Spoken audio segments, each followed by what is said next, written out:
విద్యార్థులే దేశ భవిష్యత్ అని, వారంతా బాగా చదవాలని, ఏవైనా సమస్య ధైర్యంగా చెప్పాలని, తన వంతు సహాయ సహకారాలు అందిస్తానని ఆదిలాబాద్ జిల్లా కలెక్టర్ రాజర్షి షా తెలిపారు. శుక్రవారం రాత్రి జిల్లా కేంద్రంలోని పలు రెసిడెన్షియల్ విద్యా సంస్థలను ఆయన ఆకస్మికంగా తనిఖీ చేశారు. విద్యార్థులకు అందుతున్న విద్య, మౌలిక సదుపాయాలపై ప్రత్యేక దృష్టి సారించారు. తనిఖీలు చేపట్టారు. విద్యార్థులు చదువుతున్న తీరును పరిశీలించారు. అలాగే డార్మటీలు, టాయిలెట్లు తదితర వసతులపై విద్యార్థులను అడిగి ఆరా తీశారు. అవసరమైన అభివృద్ధి పనులపై అక్కడ సిబ్బందికి సూచనలు చేశారు.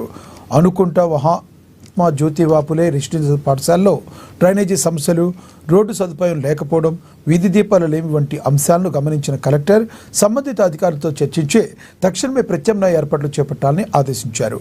మైనార్టీ రెసిడెన్షియల్ స్కూల్, కళాశాలలో విద్యార్థులకు అందుతున్న వసతులు, పరిసరాల పరిశుభ్రత తదితర అంశాలపై సమీక్షించారు.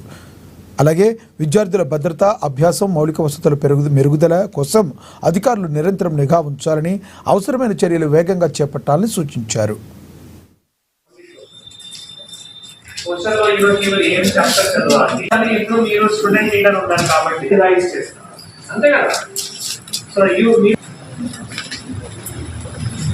మీరు